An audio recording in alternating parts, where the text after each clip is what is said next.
Indeed, I am the Chief Creative Officer at REI, which is a fancy way basically of saying storyteller. And before I joined the co-op, I spent my career in advertising and branding, which is also all about storytelling. And I think at the end of the day, those stories are really always about motivating action. And when I think about the idea of now, it's how do you take somebody's interests, somebody's beliefs, somebody's ideas, and find a way to energize them around the things that you care about, to find that alignment, to drive action in the now. And I really fundamentally believe that the way you do that is not just through words. Those stories can't just be the things that you say. They have to be the things that you do. I think the real question for any successful public speaking engagement is, can you begin with a reference to a 90s power ballad? Yes, you can. More than words. I wanted to have a picture of the beloved band Extreme, but the TED people said, you gotta own the images, and I think those guys might be litigious, so we'll just work with this.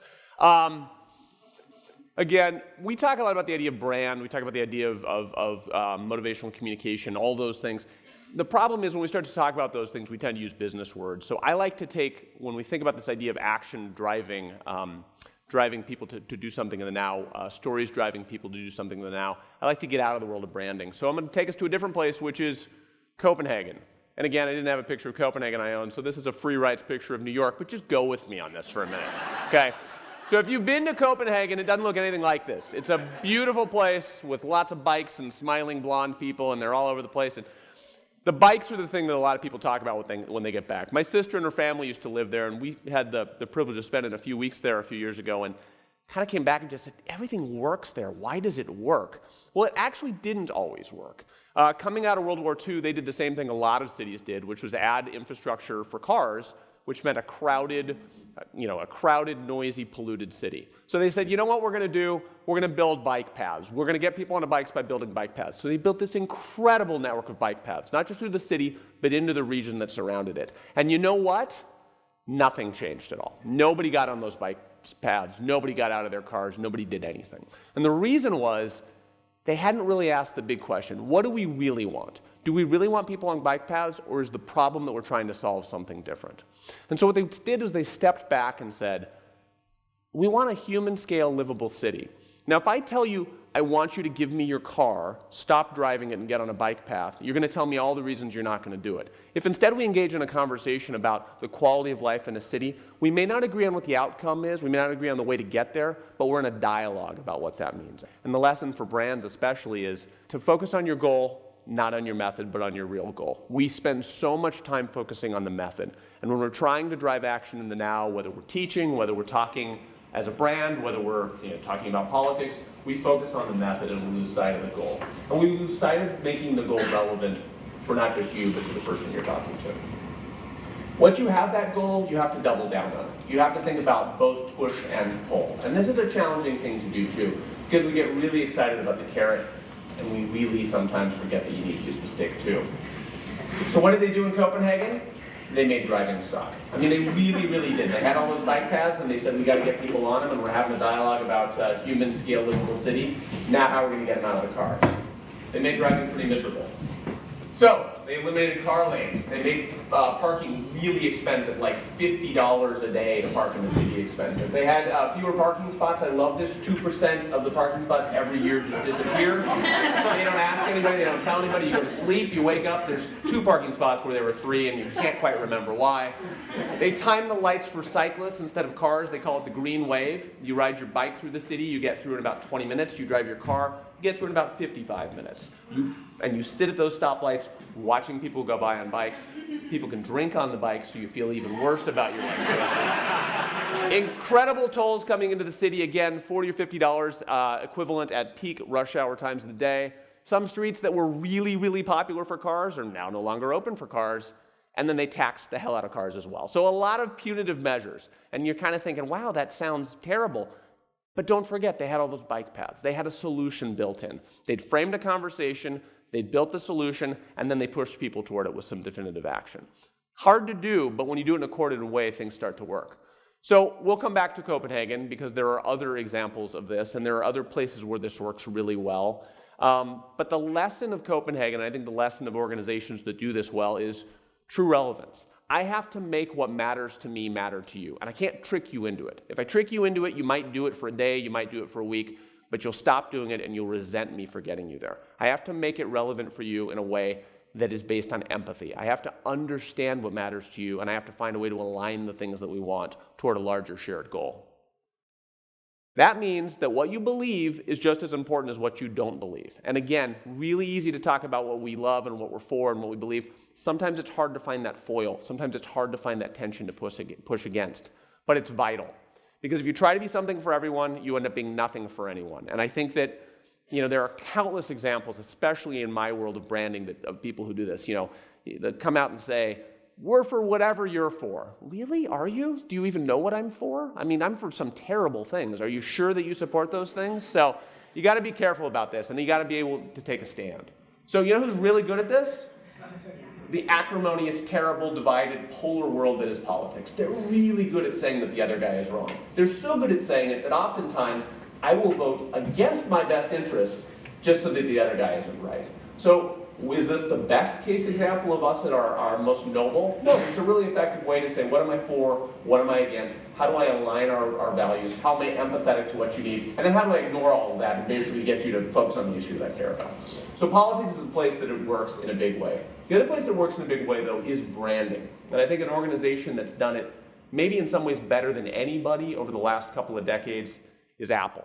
I think we all think about Think Different as this iconoclastic sort of moment for them, and it is.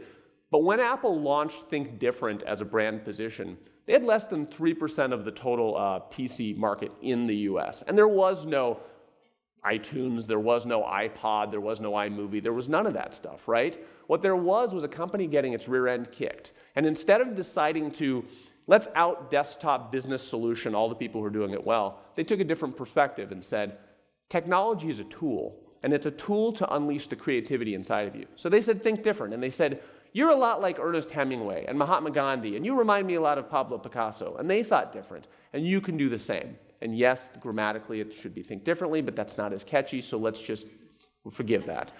But when you say that to people, they think, I am a lot like Gandhi. I'm surprised more people don't notice it. I have a lot of Picasso in me.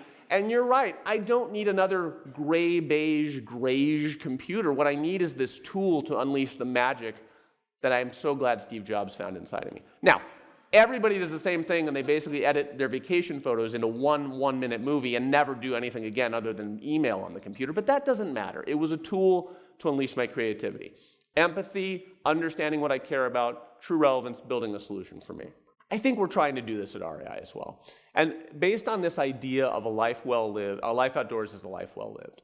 And I think that, the reason I came to the co-op was the belief that REI can do more than just be a transactional brand. We can do more than just sell you backpacks and boots. We can stand for a set of values. The values that make us a co-op instead of a corporation, the values that have to do with the money that we give away to the outdoor community, and the role that we can play inside of it. And the time that we've spent in the last year or so since I've been there has really been focused on that set of ideas. Again, how do we be relevant to the audiences that we want to serve and reach? How do we align with them about the things that we want? How do we find ways to drive action in the now? And again, the way we do it is with more than words. We do it with actions, right? And that's hard to do for organizations because it means risk, but that's where it gets really interesting. I love this quote. It's for stuff far, far more important than branding, but this idea that the opposite of love is not hate, it's indifference. The challenge for anyone, and the challenge especially for any brand, any politician, anybody who cares about getting people to care, is indifference.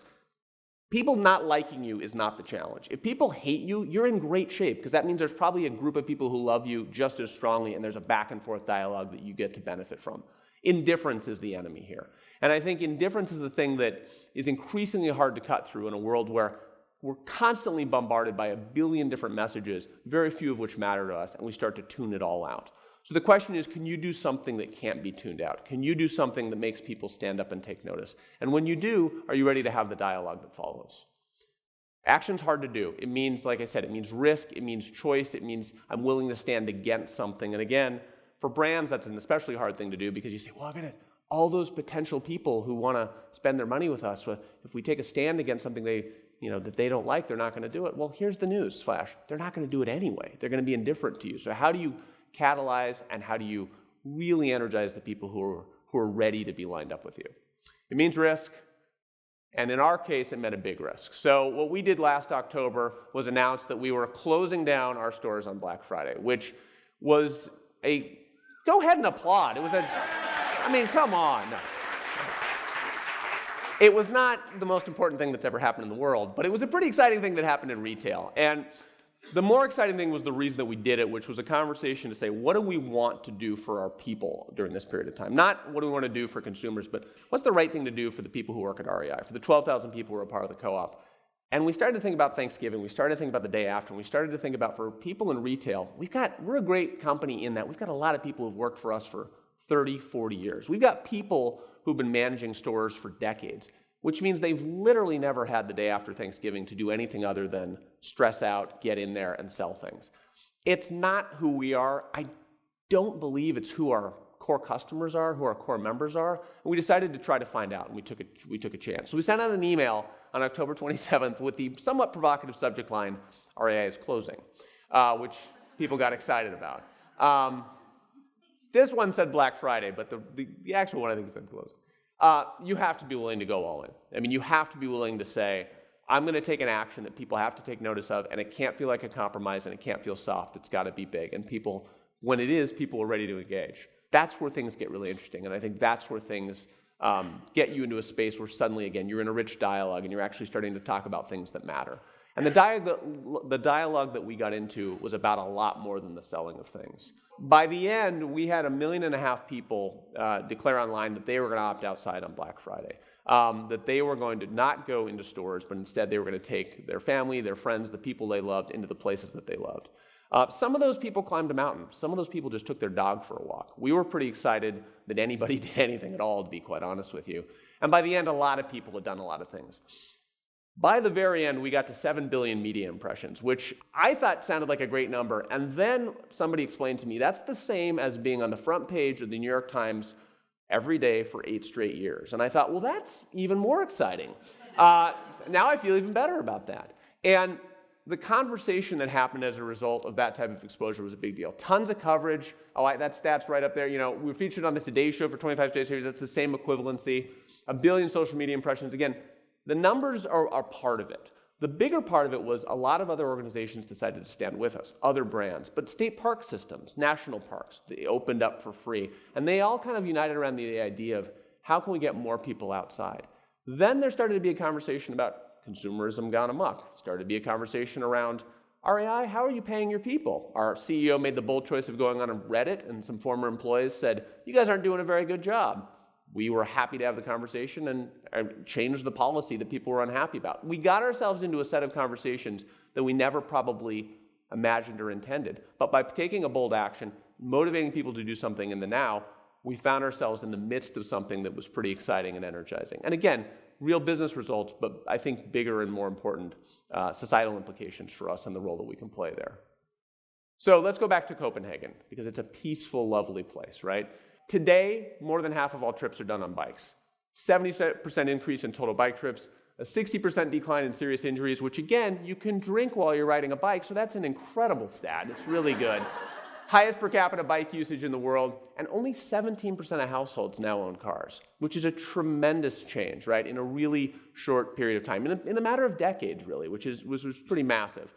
Most significantly, though, because it's not about those bikes, right? It's about that quality of life, that human-scale livable city, that experience. Denmark's at the top of the UN World Happiness Report. Is that about more than bikes? You bet. I mean, they also have great health care. They also have a lot of cool things. But that experience of what it is to be and live in that city and what it is to be and live in the country as a whole is a part of that. Best example to me is this, I don't own this image, so Google, let's be careful with this. But this Hans Christian Andersen Way here used to be the busiest street in all of Copenhagen. It was the major thoroughfare. It was sort of a truck route. It was like a surface-based highway, kind of like the Embarcadero in San Francisco, if you're familiar with that area. This is what it looks like today. Totally closed. It's just, it was a symbol to the city. They took a big action and said, what happens if we close the busiest street and make it only exist for bikes? At the end of the day, I think if you want to have something happen in the now, I think if you want to motivate people to take action, if you want to show them that you care about the things that they care about, you've got to be willing to take that action. You've got to be willing to be bold. But when you do, really exciting things can happen. Thank you very much. Appreciate it.